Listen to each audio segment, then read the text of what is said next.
Hi, welcome back to another episode of BS with Bella, and I'm with Gina. Hi. Gina, welcome back to the pod. Thank you for having me. I'm excited. Of course.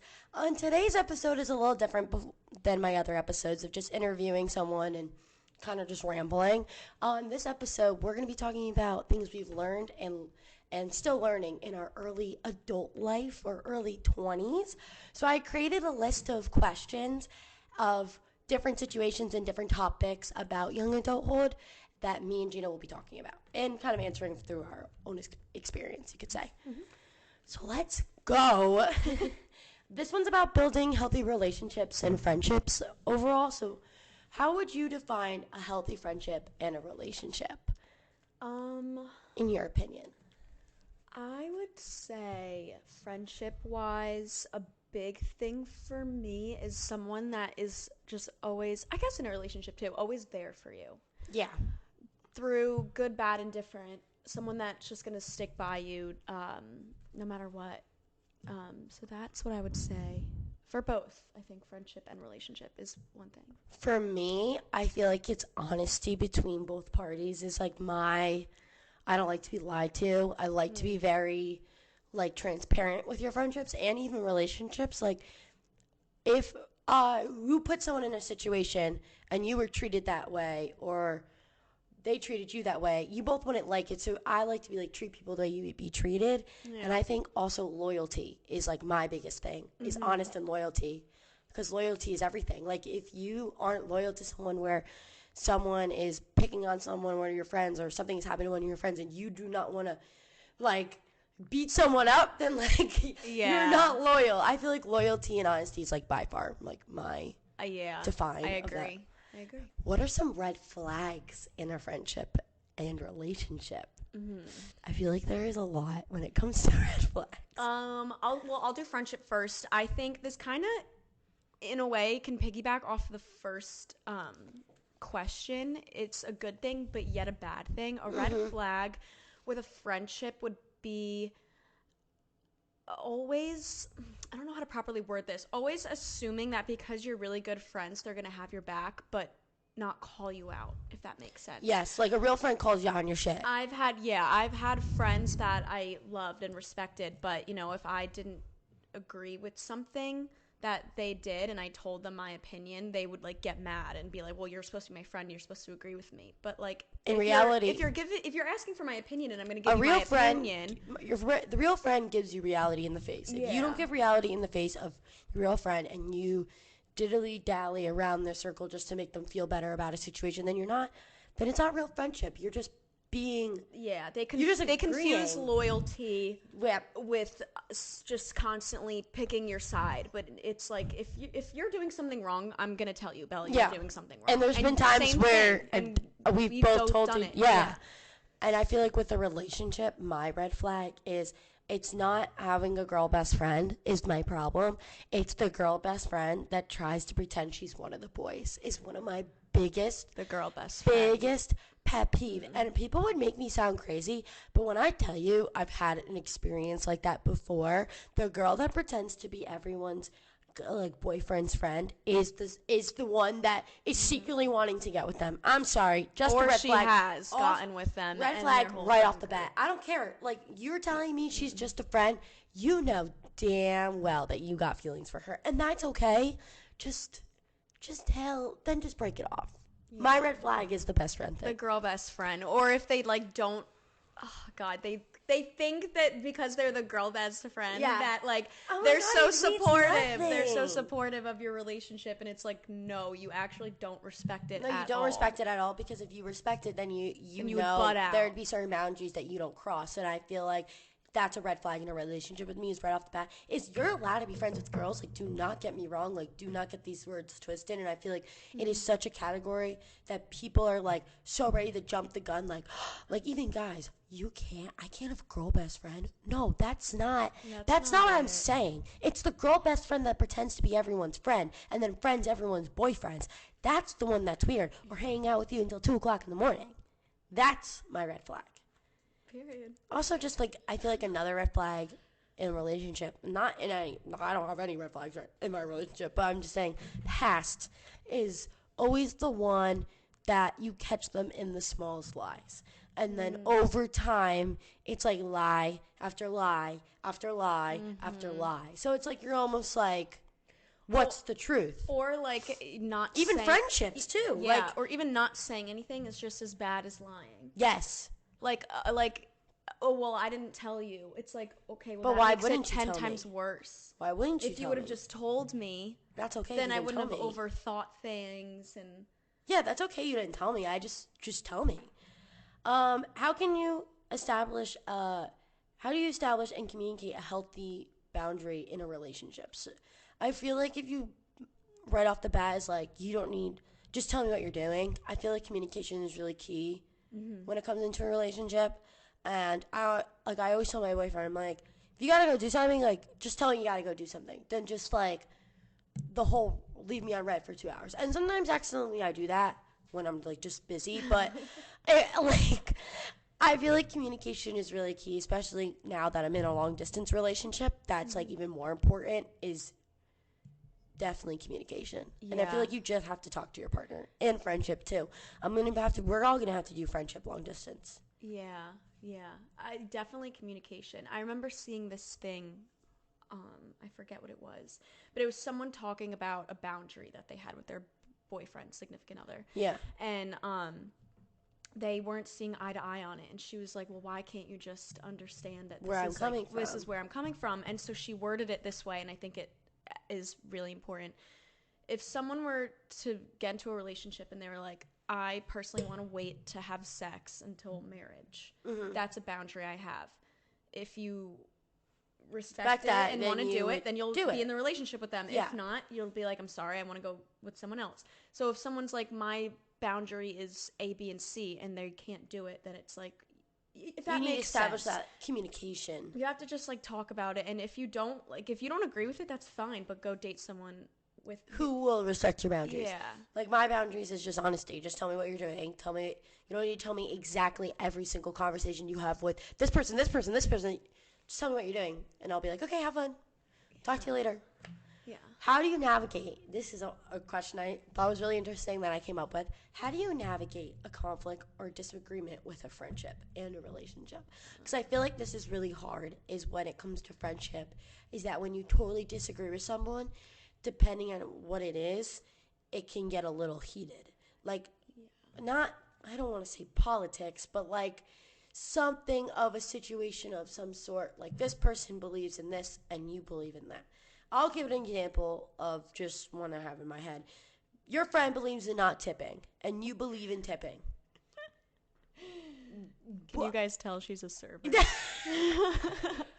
But I mean, in a situation, it's like, how do you navigate in a disagreement if it gets so heated? I feel like to me, it's like if I disagree with someone and it's becoming more like tone is starting to get nasty with each other over something, I just walk away, and then it calms down. And I feel like with my friendships that are healthy, when we do have disagreements, we do just walk away from each other, even if it's in the same house. Yeah. And then we'll go out together. I'm not gonna lie. Like, I am bad with conflict, friend-wise and relationship-wise. It's just because it's something that's uncomfortable. I don't think anyone can truthfully sit and say, like, I'm more confrontation than I'm more confrontational than you are, for sure. Yeah, like I tend to shut down. I've been working on getting better at it, and trying to speak my mind. But that's okay even if you shut down, because sometimes there's like conversations that are better off like one party not even talking and letting the other party just speak its mind.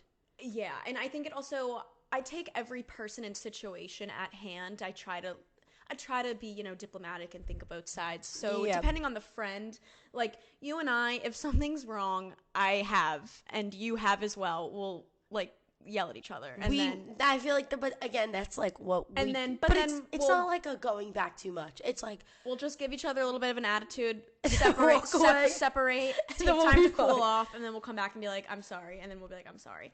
Someone else, I might tend to, like a friendly, more like acquaintance type of person.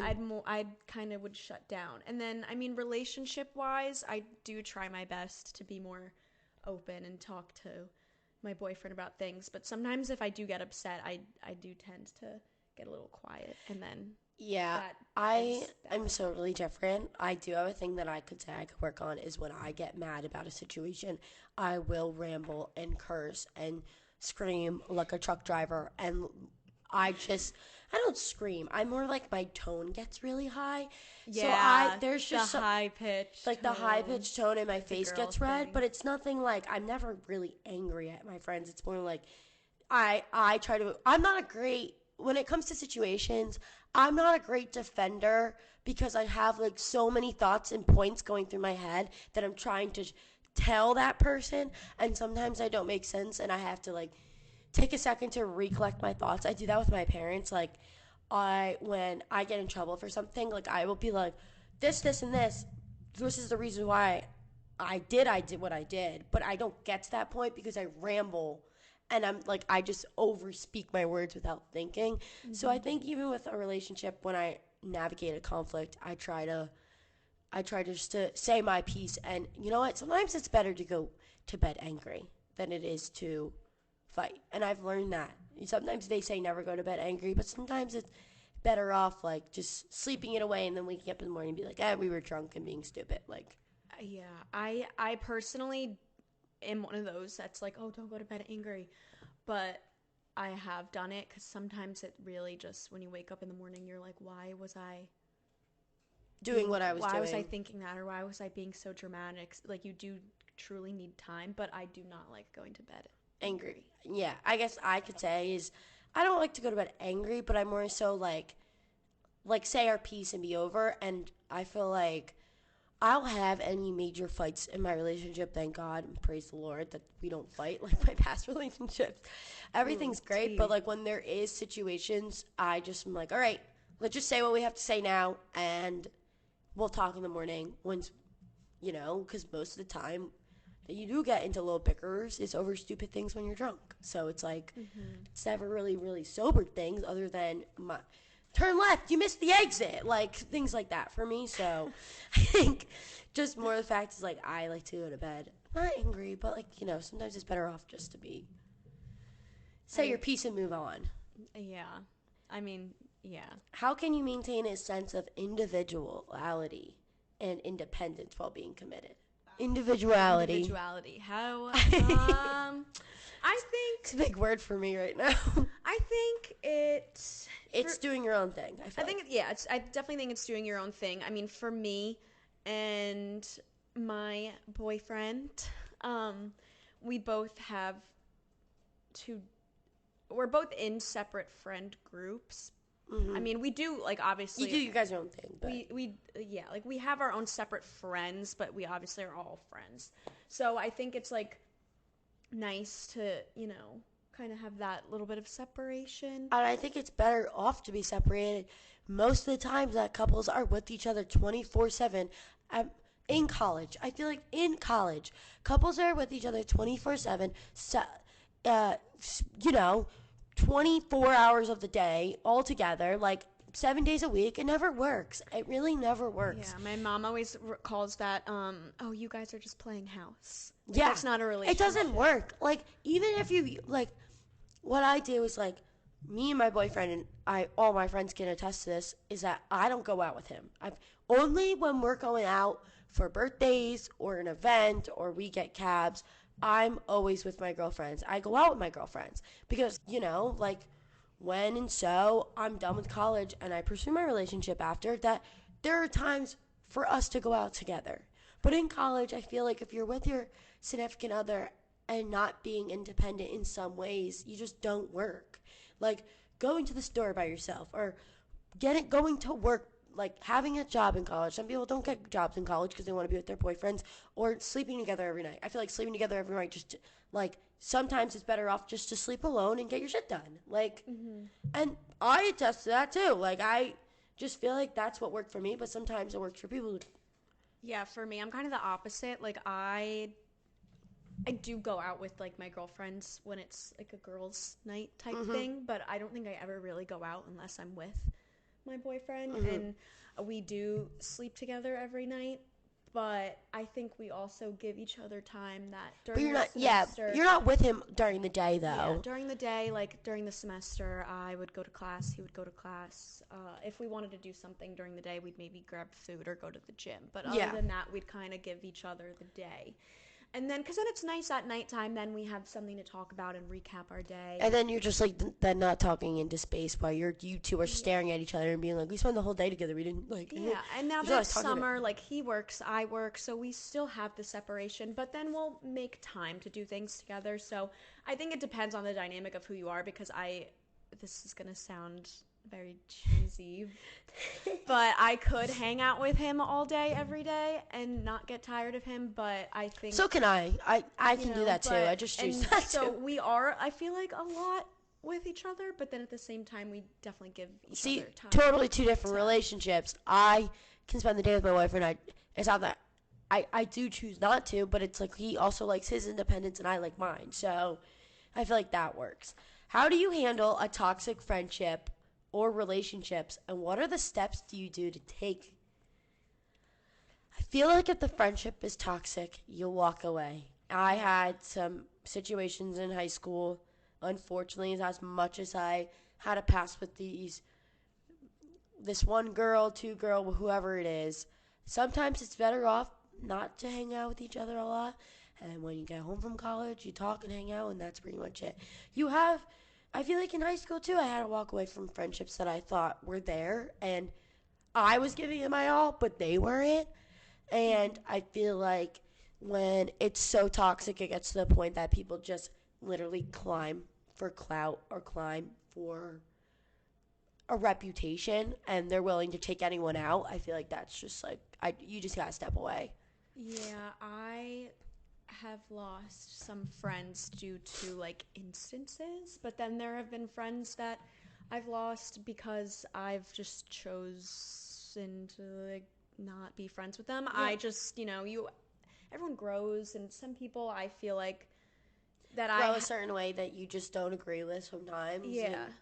So I've definitely, I think, kind of distanced myself. I mean, there have been friends that, we've gotten to disagreements with or, have bullied people, and that kind of thing is like a situation where I have an excuse to like leave because I don't agree with that.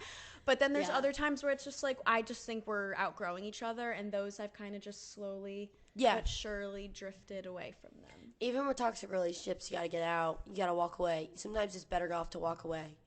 And I know it's hard to walk away, and I've been in a few, and I am lucky to, in the moment, it was the end of the world, but later down the line, you look at it and you're like, damn, I dodged a bullet. Friendship-wise, I feel like it's a little, for me, it's a little subtle. You don't hang out with them as much, and then you leave the group chat, and you do like little things like that. It's like a relationship, and it's a toxic relationship. Like, you don't talk to them. You don't. Yeah, just don't cut them pay off, attention girl. To them. Sometimes better off to cut a girl off too.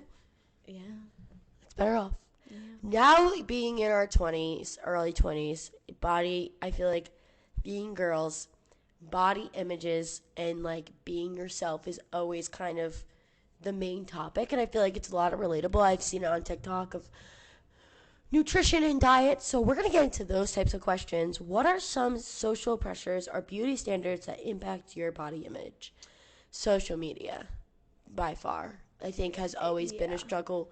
Personally with me, I have looked at a lot of people and thought I could wear the same clothes that they can, and in reality I can't.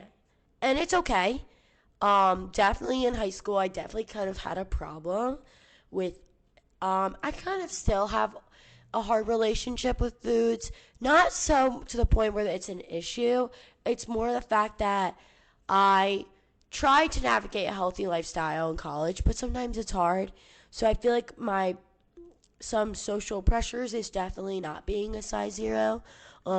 Especially if you look at my mom, you look at me. My mom is very petite, and I'm not. So it definitely, like, shopping in different sizes, like, growing up was kind of hard because you don't understand. And I feel like social media has taken over our generation, especially now, that you have to look like a certain image. And luckily now 2022 and 2023 are growing into that you don't need to be a plus size 0. Yeah. I agree. Social media has a huge impact. Growing up, honestly, thank goodness, I wasn't allowed to have social media until I was you were one of those in kids. high school. So I didn't get a social media like Instagram until I was like 17 years old. Like I was Yeah, old. Gina was like past the trends. I was very old when I got social media, and I see how it affects me now as a 22-year-old, only having it for a short amount of time. So I can only imagine how I would feel if I had it longer, like a lot of people did when they were way younger. For me, I feel like a lot of body things. I always was petite. I always was small framed. I always was tiny. I also danced, so I always was in a leotard and tights and making sure that you looked the best. I looked fine, but I was very active and I was young and healthy. So I would eat whatever I want. I would eat like a Twinkie and not worry about it. So would I. I was like working out because I high would school. go to dance, and then because you're playing all these sports too. Had a fast metabolism and all this stuff. Now I am older and I'm not 16 anymore, and I can't eat a Twinkie and it just will go away. I still am a petite girl, but I think that when I was younger, my body image things was dance-wise, just because I would stare at myself in a mirror all the time. So I wanted to make sure I always looked good because I was always staring at myself. Yeah. But as I'm older now, definitely social media is what impacts I think my social body media image. is definitely the top of what is the pressure of how people should look. And sometimes it's better off just not giving a shit. Yeah. What are some tips or strategies that you've done or we've done to help our self-image? I think, honestly, is knowing. I think what made me accept the size. Yes, can I always work out and look a little better? Yes, there's always the room to, I could always, do this or do that. But I think my biggest takeaway was that it's okay that some shirts don't fit me. That, like, freshman year to now, it's okay that some shirts don't look or fit the same than they used to, because I was also like 19 and now I'm 21. So I've learned that it's okay that some things don't look like how they used to be, and also dressing more maturely can sometimes fit your body and make you look better. So I feel like it's okay that if I give you a shirt that doesn't look good, it looks good on you, to know that it's okay that it doesn't look good on me. It's okay. Like, I think that was my biggest strategy to, grow as a person with this topic, for sure. I grew up, I don't even know why, because I always had support from my family and friends and everything. I grew up so insecure. Like, the most insecure. So did I. I feel like everyone secretly really did, no matter how they came off. A lot of insecurities, but I definitely have a better grip on handling them. But I was the most insecure person ever. I thought that I was so ugly when I was little, and I would wear pounds and pounds of makeup, and I would dress up every single day and do my hair and fry my hair and straighten it every day when my hair's actually curly, and all that kind of stuff. Insane. And I mean, and for what? For a bunch of girls, for people that didn't care, that don't care. And like, realistically, I was making myself look worse, because now the thought of like putting on makeup, I have some makeup on right now, and I cannot wait to finish this so I can take it off. And I feel I'm like more comfortable now in my own skin without makeup on than I am with it, because I'm just so used to, pardon my French, not giving a fuck, that I just don't wear makeup. I don't have anyone to impress. I think that as I've gotten older, I like how I look, and I'll present when I need to present.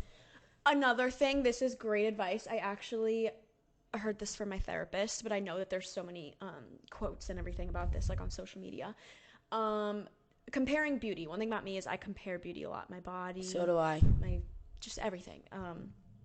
And she told me that, what's something you love? I love the beach, hence why I wanted to come to South Carolina. and I've always lived by the beach. Beach babes. Beach girl. Beach So whales. I love the beach. So she was like, what do you think is something that's really beautiful? And I was like, the beach. And she was like, okay, well, what makes up the beach? And I was like, well, there's the ocean. That's beautiful. You know, there's the sky.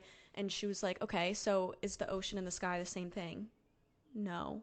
But they're both beautiful in their own way, but you don't compare them. They just are both beautiful in their own way. I didn't even think of it. It's not that the sky is prettier than the ocean, it's just or everyone, the ocean is prettier than the sky. It's just everyone else is different different. kinds of beauty. That there's no one right way of beauty, and everyone has beauty. And I think that knocks one of my questions: why is being yourself so important? Is because if you're not yourself, you're living in a lie.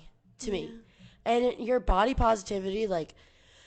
I know it's so cliche, like the body. I feel like the word body positively, like when people talk about it, it's like, oh, like activist, like, like I feel like there's a lot of political meaning behind it, but I feel like it does intertwine with mental health. I feel like if you don't accept yourself, then your mental health isn't great. And I think that's definitely, they both intertwine with each other. Yeah, they definitely do. I mean, last year was in a very bad spot mentally, and not even realizing it created a problem with my weight that I didn't even intend on happening. And it was just because I was so upset with things going on in my life and with myself, and I just didn't have the best mental health, that I thus took it out on myself. And sometimes people who go through that situation, we did talk to Gina about it one point about what she was going through, and sometimes it's hard for people to see it. Like sometimes it just takes a while for people to be like, I'm going through shit. Like sometimes it takes a little bit, like, to accept the situation. And there's also like the differences too. Like a lot of people think of body positivity being overweight. Yeah. But there's also the thing that like I had a bad relationship with food and didn't eat, and I knew that I wasn't taking care of myself, but then me being so skinny made me upset because I was like, now you look so much better sick. than last year. I don't look good, and now I look too skinny and I look bony, and then there's the jokes about that. So like people think that it's just an overweight thing, but anyone at any weight, body shape, can have some self-esteem, body dysmorphia for definitely sure. Yeah. And that kind of ties in this mental health route. Why is it so important to have conversations about mental health? I think being girls in society is hard. Like, especially now. I don't know how to quite wrap my head around the idea that a lot of things that jobs do are very male dominant, and I just feel like girls in society right now, it's really important to mental health. Even guys, like mental health, I feel like wasn't shined upon until a few years ago, you could say. And I think it's important to have these conversations because people go through stuff. Like sometimes I will go to my friends and I will say, I'm so scared for the future because I have a problem with where I fixate on my future after college.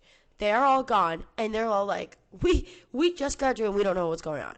And for me, I have a problem. Like my mental health is working. Like that's all I know is like I get so wrapped up about making money and finding a job and making this my career that sometimes I break down because I love doing this, and I think it affects my mental health, and I think it's important to have conversations with friends and family about it because then there are steps to improve your mental health, and I feel like you don't talk about it, you're in this deep hole that you can't dig yourself out.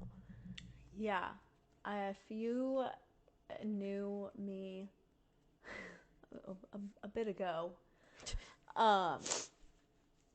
literally insane, like just going out and just making the stupidest decisions and doing the dumbest things and not talking to anyone and just not getting help and bottling everything in. And yeah. Honestly, self-sabotaging, but at the time I thought it would make myself better is just like ridiculous because looking at myself now, mind you, it took me so long. And I still work on it every day, but now it's like I go. You can keep going. The camera will stop for a second. Now I go to therapy. Now I, take proper medication. I have great relationships in my life. Like, everything now is starting to align. So, so I think it is very important to just always, talk about things that are important to you and going on, because you never know. And that it's important. How do personal experiences shape or understanding of mental health? Or mental health. I feel like your personal experiences, you learn. And you learn what's going on, and you learn, hey, this isn't okay. I need to like figure out stuff. And it's okay to not know what's going on and be so anxious, because I feel like people are like, when you're grown up, it's like, well, you got to get your shit together. Well, I'm still learning to get my shit together.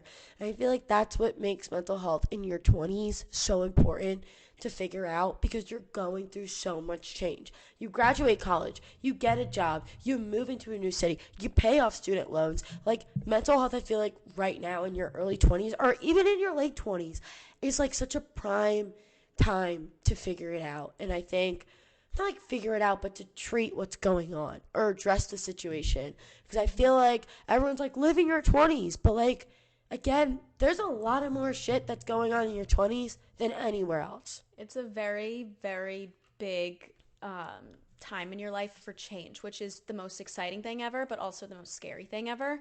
I mean, I just graduated, and I was saying to my friends, Bella included, that I feel like this last month of school was the most fun. I had graduation, I had formals, I had this, I had that, but at the same time, I couldn't even enjoy it because I was so stressed worried out about finishing class and graduating and finding an internship and finding a job, and when do I have to move out of this house, and do I go back home, do I do this, and like, I couldn't enjoy my last bits of college as much as I wanted to because I was so stressed out and anxious and things like that. So, and how do relationships or social connections impact mental health? I think if you're not honest with your friends or honest with your significant other on what the hell is going on, I feel like it could damage your relationship and it could damage your friendship. I mean, I've had conversations, especially with my boyfriend, on things that I'm anxious about or things that I'm worried about in my life. And he's told me the same. And, like, everyone struggles with mental health. And no matter if you're a guy, and I've had a podcast episode about it, that there is this persona that guys can't cry. And I think that's so that silly. But like right now, it's important that mental health is addressed, and I feel like you need to tell your significant other, and maybe then you got to go to therapy together. Maybe you got to do couples therapy. You got to do what you got to do. If you do not have good relationships in your life, that affects your mental health significantly. I mean, friendship wise, in general. Like, in high school, I did not have the best relationship with some girls, and me either. It affected me so much, like, very, very bad. Came to college, whatever, boys, you have a bad relationship with boys, and then that just fucking, oh, sorry. No, I forgot I'm allowed to curse on here. That definitely makes it 10 times worse. So now I think that I have all the friends that I need. I don't need a lot. I just have a few really great ones. And I have my boyfriend, and our relationship is great. Mm-hmm. And I have my family, and we're great. Now that I have, like, a good group of support and love, everything in my life and my mental state is better. And I think, too, in high school, I went through the same stuff, is that my friendships were on and off. Everyone was going through change, and there was a lot of things I went through, and I think that's what shaped me into what's going on. And especially, I just feel like mental health is just such an overall broad topic that is crazy. And it's okay to get therapy. Me and Gina both have gotten therapy. Well, I still go to my therapist. I will text mine here and there. I love her. I don't know if I can disclose her name, but she honestly is like the best thing ever. As I mentioned earlier on the podcast, I would bottle my feelings. I hated talking about it. I wouldn't talk to my friends about it. I would just lock myself in my room and not talk to anyone, not talk to my family. And I was kind of forced, obviously I'm an adult, but I was kind of forced by my family to go see a therapist. First day I went there, I told her, I sat down in the chair and I was like, just so you know, I don't want to be here. I don't want to talk to you. And I really, like, this is the last thing I This want is to do. not what I'm going to do. My therapist was like, okay. She probably thought that I was a ray of fucking sunshine. And, but now after going, I can't imagine not going to see her. Like, I haven't gone to see her in like 2 weeks because I've been so busy with work and my internship and everything. And then you're going to go see her. That now I'm like looking forward to going because I just, it's just so good. And I don't think there's anything that anyone should be embarrassed about, male or female, like seeing a therapist or even using your friends as a therapist, your parents. Yeah. Like, there's nothing wrong with talking about things with people. It really does help a crap ton. So. And also, too, it's like your mental health can be affected also not only just kind of being mean to people, too. It's like I feel like in high school, like I started YouTube and I did get bullied a lot for it. I got bullied. And I feel like you just don't know what people are going through, so just be nice. Just be nice to people. You have no idea what people are going through every day. Mm-hmm. And that kind of leads into healthy living for students. For us students, navigating a healthy lifestyle, how can students navigate challenges of maintaining a healthy lifestyle while being in school? I don't know really much how to answer this question because I'm still working on my relationship with the gym. And I think that is something I need to work on, is that I have an anxiety problem with the gym, is that I will go to the gym and try to do what I know, and then I feel like I'm not doing enough, or I'm doing too much, or people are staring at me, or people are looking at me because I don't know how to work certain machines. So I feel like I'm still learning a healthy lifestyle when it comes to that, and that's something I'm improving on, for sure. I used to not like going to the gym. I kind of was forced to through my doctors being like, girl, you need to start eating more and working out. So I kind of did it because I was forced to, more so. Mm-hmm. And same thing. I mean, there would not be a day where I would go to the gym and not go in the locker room and cry afterwards. I was very anxious because the same thing. I thought people were staring at me. I didn't know what I was doing. I looked like this string bean and everyone's all buff and knows what they're doing and I have no idea what's going on. And then I would eat a lot and then that would just, it became a huge thing. It took a long time, but now I kind of got over that hump and I love going to the gym. I think it's a great way to get my stress and anxiety out. I always feel better afterwards. I feel healthier after. For sure. And it honestly helped my relationship with food. I mean, I would have to cross out calories because I wouldn't eat something if it, Yeah, like things I feel like like that. I need to get better with that. So now if I go to the gym, I mean, this is probably still not the best, but if I go to the gym and I do a really great workout, I'm like, okay, well, because I did a really great workout, now I'm going to go and eat this, and this because I deserve it. And I just, well, if you work out, then you can eat whatever you want. Yeah. And I mean, I don't pay attention to calories. I don't pay attention to what I eat. I eat what I want. I do what I want. And could my body... That's how you stay motivated. Yeah. Could my body be better? Yes. And everyone can be better. But another thing that my therapist tells me is that there's a difference between, like, improving and perfection. Yeah. Perfection is not attainable. Nope. So, like, I can obviously always improve and be eating healthier, but, like, I'm never going to look perfect. So I might as well just eat whatever the hell I want and work out and... figure it out along the way. Yeah. Does Freshman 15 exist? I feel like I've had a personal experience with Freshman 15 is that, to me, it has existed. I have seen it change. But also, however, I am growing into a woman. So it's a very weird time, for sure, that you deal with. I don't think I necessarily, again, like, I am a petite individual. I don't think I necessarily got the freshman 15. Mine was, like, the sophomore 15 because that was when it was during COVID and I really couldn't do anything but sophomore 15? Sit in my apartment and just, like, eat and drink. But even still, I don't think I gained too much weight. But, I definitely think it is a thing, but it's also not because, like, again, like you just said, your body is changing. You are not going to look the same way you looked when you graduated high school. No, you're not going to look the same way you looked when you graduated high school. Yeah, I have my college graduation picture, and I was scrolling back to look at my high school graduation picture, and I look insanely different. So there's no way that the freshman 15 is like, it's not a bad thing. Your body, you're just getting more mature. How do you drink healthy in college? I feel like I have kind of mastered this a little bit. I will drink a Moscow Mule or a vodka soda with lime juice. Do not do don't do like the sugar drinks, like the I don't know, vodka sours, the orange crushes. I feel like there's always a healthier route that you can do. It's okay to have those like here and there, but I feel like you can make drinking healthy, and I definitely didn't. I definitely came to college and I didn't know that. Yeah, I definitely did not know that either. I would just rip Fireball shots and drink like sangria after each other, like the most random shit. Now I like to get tequila waters with lime juice, but don't knock it till you try a good green Four Loko. I love our Four Lokos. I will still drink those, and again, I think this goes back to my food thing. There was a time in this year specifically when I was like really on my health kick that the only thing I would drink was tequila waters with lime juice because I wanted to be healthy, blah blah. Now I don't care what I eat and put in my body. So am I putting battery acid in? Absolutely. Yes, but I'm gonna drink a Four Loko if I want to. It'll give you a mean hangover though, but well, during this video, I will be putting my logo because my camera does overheat after a certain amount of time. It's been doing this, I don't know, for like 2 weeks now.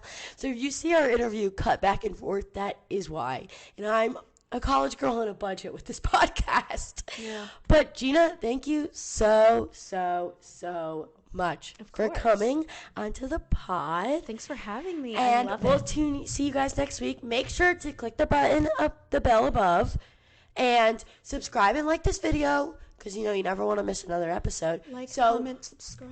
Like, comment, subscribe. See you guys next week. Bye. Bye.